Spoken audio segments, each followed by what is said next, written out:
ब्राह्मण को 7-7 तिल के पहाड़ छुपा छुपा करके दान कर रहे हैं। दान हमेशा गुप्त होना चाहिए। कैसा होना चाहिए?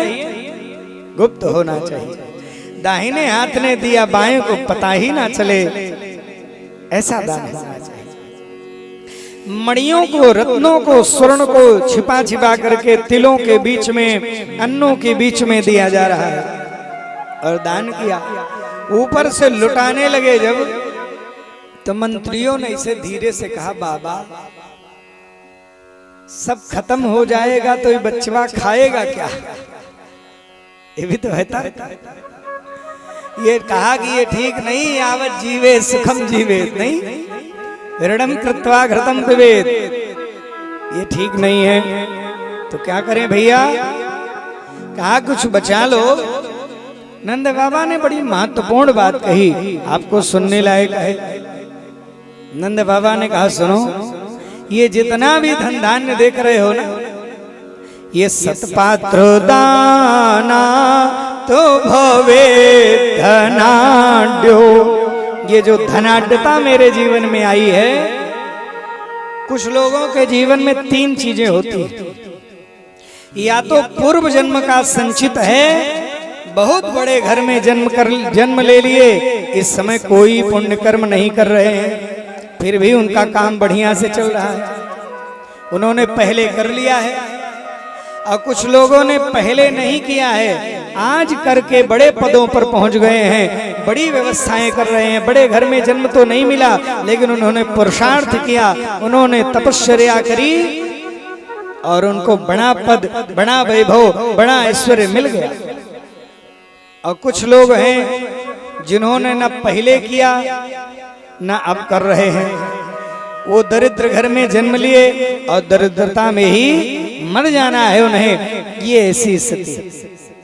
निवेदन करो, ध्यान से समझिएगा, जिन्होंने पूर्व जन्म में किया है उनको ऐसा ही कुल मिलेगा जहां से वो शुरू करेंगे, और यहाँ भी कुल करते रहे तो निश्चित रूप से आगे भी बनता रहेगा। और न पहले किया न अब किया तो फिर आगे भी जय जय सीताराम हो जाएगा। इसलिए क्या कह रहे हैं? सतपात्र दाना तो भवे धनाढ्यो। सत जीवन में धनाढ्य भावात् प्रकरोति पुण्यम, पुण्य प्रभावात् त्रिदिवं प्रयान्ति पुनर्धनाढ्यो पुनरेव दाता। क्या मतलब? सतपात्र दानात् भवेत् धनाढ्यो।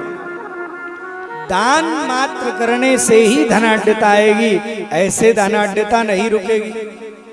जल जो बहता रहता है वो पवित्र बना रहेगा, जो जल रुक गया वो या तो नष्ट हो जाएगा, सूख जाएगा, कीड़े हो जाएंगे अथवा दुर्गंधित हो जाएगा, उसका कल्याणकारी वो नहीं होगा। इसलिए महाराज कहा कि और दान भी करना है, उसमें भी ध्यान बताया। एक लाइन आगे जोड़, सतपात्र दानात्। किसको दान करना है? शतपात्र को ही दान कर सकते हैं। दान हम गए रास्ते में जा रहे हैं, किसी को भी नहीं दान कर सकते। वैसे शास्त्र की बात तो नहीं है, लेकिन एक सज्जन ने आज ही कहा, मैं आपको बता दूं, ये शास्त्र की बात नहीं लिखी है, उन्होंने कहा हमसे, कहा तो मजाक में ही, लेकिन हमें बात वो लगी। आते आते अभी उन्होंने कहा, महाराज जिनके ऊपर भगवान ने कृपा नहीं किया है, जो किसी ना किसी अंग से टूटे फूटे, लंगड़े लूले, अंधे काने पड़े हैं, और जो बहुत दुखी बेसहारा हैं, उनके ऊपर बहुत बड़ी कृपा कर देने से आप भी वहीं पहुंच जाएंगे। हमने कहा मतलब नहीं समझ रहे। कहा जब भगवान कृपा नहीं किए तो आप कौन होते हैं कृपा करने वाले? हमने कहा धन्य हैं आप। कहा कि कृपा उनके ऊपर जैसी होनी चाहिए थी भगवान ने कर रखी है, आप ज्यादा उसमें दिमाग। हमने किसी के लिए कहा तो उन्होंने ऐसा जवाब दिया, लेकिन ये ऐसा नहीं है। लेकिन आपको निवेदन करूं, क्या कहना चाह रहे थे? सतपात्र दाना, हमेशा पात्र का विचार, ये गीतोपनिषद में 3 मंत्रों में दान की परंपरा बताई, तो वहां पात्र का निर्णय लेना भी बताया। क्या? दातव्यमिति यद्दानम दीयते नुपकारिणे देशे काले च पात्रे च यद्दानम सात्विकम स्मृतम। सात्विक दान है जहां 3 चीजें देखी जाए। कहां दे रहे हैं, स्थान क्या है, ये समय कौन सा चल रहा है, और जिसको दे रहे हैं इसका उपयोग क्या करेंगे। ये यदि आपने उसको विचार बिना किए दे दिया तो उसका फल पूर्ण रूप से मिलेगा नहीं, और यदि अनाधिकारी को दे दिया, आपके धन से किसी ने जा करके शराब पी ली आपके धन से, तो उसका 60% पाप भोगना पड़ेगा। किसी ने किसी जीव की हत्या कर दी, किसी ने मांस खा लिया, तो 60% पाप भोगना पड़ेगा, माने आधे से अधिक। यहां तक के लिखा है, आपके दिए गए धन से किसी ने बीड़ी पी लिया, धूम्रपान रतम विप्रा, ब्राह्मण ही क्यों ना हो, यदि वो बीड़ी पीने वाला निकला, अब आपके पैसे से सिगरेट फूंका, तो क्या होगा। धूम्रपान रतम विप्रा दानम कुर्वन्ति जे नरः, तो क्या होगा। दातारो नरकम यान्ति, देने वाला तो नरक जाएगा, और ब्राह्मण ग्रामसो करान, वो ब्राह्मण भी गांव का सुअर होगा। इसलिए देने के पहले विशेष ध्यान रखें। और यदि किसी ने आपका धन लिया या आपका अन्न लिया और उस अन्न को ग्रहण करके हवन कर दिया, अन्न को ग्रहण करके वेद पाठ कर दिया, तो आपके द्वारा दिया गया धन, दिया गया अन्न 100 गुना बढ़ जाएगा। इसका प्रभाव ये है। इसलिए कह रहे नंद बाबा, सतपात्र दाना तो भवे धनाढ्यो, धनाढ्य भावात् प्रकरोति पुण्यम, अपुण्य प्रभावात् त्रिदिवम प्रयान्ति, किसी श्रेष्ठ लोक को प्राप्त होंगे। और फिर जब जन्म होगा तो हमने बताया पूर्व का प्रभाव रहेगा और किसी अच्छे परिवार में जन्म हो जाएगा। त्रिदिवम प्रयान्ति, और पुनर्धनाढ्यो पुनरेव दाता, फिर वो दाता के घर में पैदा होगा और दान आदि कर्म में लगा भी रहेगा। अच्छा, मान लो नहीं करे, है नहीं किया, बहुत लोग भी ऐसे हैं, तो क्या होगा। अदत्त दाना तो भवे दरिद्र, दरिद्र होना ही पड़ेगा। अदत्त दाना तो भवे दरिद्र, दरिद्र भावात् प्रकरोति पापम, पाप करेगा फिर वो। पाप प्रभावात् नरकम प्रयान्ति, पुनर्दरिद्र पुनरेव पापी, फिर वो किसी दरिद्र घर में पैदा होगा और दरिद्र का कार्य भी करेगा। इसलिए सावधान। नंद बाबा के कहते ही सारे लोग हाथ खड़ा कर दिए, हे बाबा जरूर करिए, कुछ ना कुछ तो करिए ही। अच्छा महाराज, तो सारी स्तुतियां बनी। निवेदन करो, ध्यान से सुनिएगा। जो महाराज नंद बाबा ने सब कार्य संपन्न किया, अब धीरे से नंद बाबा ने अपने परिवारी जनों को काम में लगाया। कहा तुम लोग यहाँ देखना, हम बहुत दिन से टैक्स जमा नहीं किए हैं, जमा करके आते हैं। इनकम टैक्स भी जमा करना बहुत जरूरी है। नहीं, अभी तो बढ़िया व्यवस्था है तो जमा करना भी जरूरी है, उससे हमारे राष्ट्र का कार्य भी होता है। नंद बाबा भी बड़े बड़े बैलगाड़ियों पर रखे घी दही दूध सब लेके पहुंच गए। और लेके महाराज पहुंचे, जब लेकर के जब पहुंचे तो नंद बाबा कंस के यहाँ, और कंस को बताया, महाराज कंस आपके यहाँ छोरा लाला भयो है। जैसे कहा लाला भयो है आपके यहाँ, कंस ने खूब आशीर्वाद दिया, यशस्वी हो, विजयी हो। अब उसको तो पता नहीं है ये वही वाला है जो अष्टस्त्वाम अष्टमो गर्भो, 8वें गर्भ में मारने वाला। आशीर्वाद खूब दिया। अब जब महाराज वहां से निकले नंद बाबा, तो विचार आया कि चलो वसुदेव जी से मिल लेते, हमारे मित्र हैं यहाँ बंद हैं। गए उनसे मिलने के लिए, और जब मिलने गए इधर वसुदेव जी से जब मिलने गए तो नंद बाबा मिले, हृदय भर आया। नंद बाबा ने कहा कि हमने सुना आपके वसुदेव जी, आपकी जो पत्नी देवकी देवी हैं, उनके द्वारा जो जन्म लिए बच्चे थे, उनको इस दुष्ट कंस ने मार दिया। अहो ते देवकी पुत्र, अहो ते देवकी पुत्र, कंसेन बहवा हता, एका वसिष्ठा वरजा, कन्या सापि दिवं गतः। भैया आपके जो देवकी के द्वारा जन्म लिए हुए बच्चे थे, इस दुष्ट कंस ने मार दिया।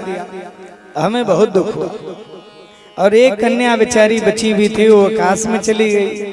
ये बहुत पीड़ा हुई, लेकिन चिंता मत करना, एक बच्चा हमारे यहाँ है, रोहिणी जी का बेटा। वसुदेव जी ने सीधे कह दिया, बाबा एक तो नहीं, दोनों हमारे हैं। अरे आप एक बेटा, हम तो बूढ़े आदे, अरे आप ही, ऐसे मजाक मजाक में सब हो गया। निवेदन करो, ध्यान से सुनना। महाराज यहाँ तो बात हुई, वसुदेव जी ने एक बड़ी विलक्षण बात कही। वसुदेव जी ने कहा, बाबा ये कंस बहुत दुष्ट है, एक बात। दूसरी बात यह है कि वहाँ आपके यहाँ कोई ना कोई समस्या आ सकती है, इसलिए आप यहाँ ज्यादा समय निवास ना करो। आप बस भैया थोड़े आभूषण बनने को दिए हैं, वो लेकर के बस चले जाएंगे, ठीक है। और यहाँ एक आपातकालीन बैठक बुलाई, किसने? कंस ने। और उस कंस ने बुलाया, सारे राक्षस पहुंच गए।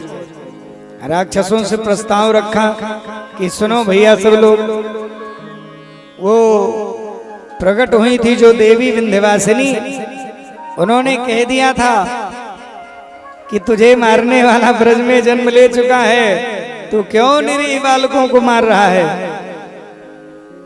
तू बच नहीं पाएगा। क्या कह दिया था? मृत्यु जन्मवतां वीर देहेन सहजायते, देह के साथ ही मृत्यु जन्म लेती है, इसलिए मरना तो पड़ेगा ही। निवेदन करो।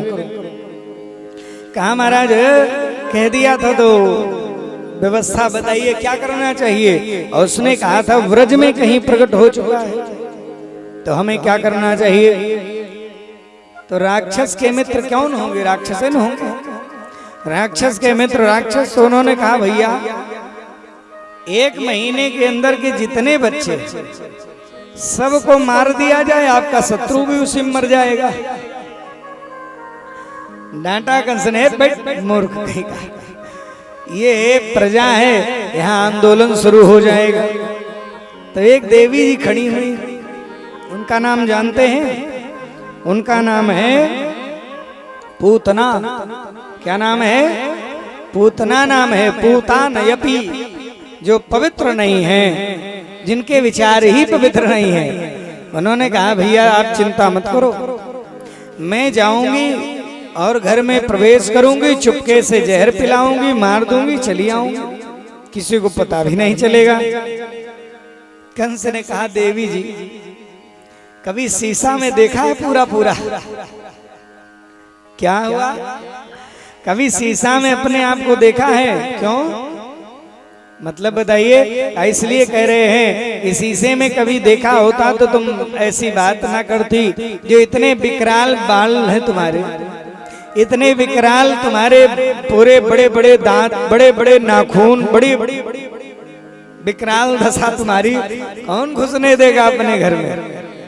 आप उसकी चिंता मत करिए। क्या करेंगे? कहा ये जो जगह जगह ब्यूटी पार्लर खुले हैं, नहीं, यही तो है मुख काया पलट केंद्र। ये जो मुख काया पलट केंद्र हैं, ये किस दिन काम आएंगे? यही तो माया का स्वरूप है। गई और माया का स्वरूप बनाया। अरे राम राम, लगता है साक्षात लक्ष्मी चली आ रही, कमल लिए हुए।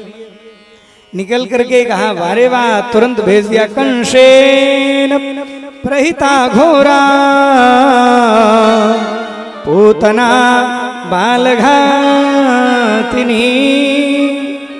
बालघातिनी पूतना को भेज दिया। और गई जब पूतना तो वहां पहुंची महाराज, तो जहां देखो वहीं बच्चों की स्थिति। कहीं भगवान ने कहा रे राम राम, ये आ रही है पूतना तो ये सबको मारेगी। हमारे सब ग्वाल वाल कहाँ से रहेंगे भाई, हमारे साथ खेलने वाले? क्योंकि आपको जो काम करना है, जिस कार्य के लिए भगवान ने आपको निमित्त बनाया है, जिस कार्य के लिए आप आते हैं, उसके सहयोगी भी आपके साथ प्रकट होते हैं। जानते हैं कि नहीं? आप ये मत मानिए कि मैंने कोई कार्य कर दिया या आपने कोई कार्य अपने जीवन में किया। आपके सहयोग करने वाले परिकर, आपका साथ देने वाले लोग भी भगवान वहां से व्यवस्था करके भेज देते हैं। वो आपके सहयोग में रहते हैं और आपका सहयोग नहीं हो रहा है तो ये मान लेना कि भगवान नहीं चाह रहे हैं आपसे इतना ही काम लेना है जितना उनको कार्य लेना है। भगवान ने कहा हमारे ग्वाल बाल, फिर भगवान ने आकर्षण किया। भगवान का मैया क्या नाम है? नींद आ रहा है? भगवान का नाम है कृष्ण। क्या नाम है? बोलो, पाप नहीं लगेगा। क्या नाम है? जोर से बोलो। कृष्ण। क्या नाम है? कृष्ण नाम है। कृष्ण का मतलब है करसयत जीव चित्ताना। अच्छा, कुछ लोग तो कहते हैं हम बोलेंगे नहीं, हम बड़े आदमी, हम क्या बोलेंगे भाई? नहीं, तो आप बड़े आदमी हो तो यहाँ अकाउंट कोई नहीं चेक कर रहा है आपका, वो तो बैंक में काम आएगा ना अकाउंट। न यहाँ उम्र का कोई सर्टिफिकेट लग रहा है कि हम तो भाई उम्र दराज, हम काहे बोले? तो आप बोल सकते हो। यहाँ भगवान के यहाँ, भगवान से सबकी छोटी आयु है, इसलिए यहाँ साफ बोल सकते हो। भगवान का नाम है कृष्ण और कृष्ण का मतलब है करसयत जीव चित्तानाम। जीवों के चित्त को जो आकर्षित कर ले, भगवान ने आकर्षित कर लिया और पहुंच गई सीधे कहाँ? पूतना आनंद बाबा के आंगन में, जहाँ छठी वाला दिन चल रहा था। कौन सा दिन? छठी वाला। और छठी क्या होता है माता जी? क्या होता है छठी पे? नहीं पता? हाँ, कुछ उत्सव होता है, गीत वाद्य कुछ बजते हैं, तो वही सब हो रहा है वहाँ। और वाद्य बज रहा था, पहुंच गई पूतना। और एक बात कहूँ, थोड़ा श्रृंगार में है, दिव्य भूषण वसन, तो इनको किसी ने पूछा नहीं कि देवी जी कौन हो। ये नियम है महाराज। कोई सामान्य साड़ी वाली आ जाए माता जी, चाहे वो जितने वो हो, उनको कहेंगे पीछवा जा, बैठ जा, पीछे पीछे जगह है, पीछे बैठी। और कोई एकदम विशेष भूषण वसन में आ जाए दिव्य, तो उनके लिए भगवे रास्ता नहीं, भाई बैठी, सब कहेंगे आगे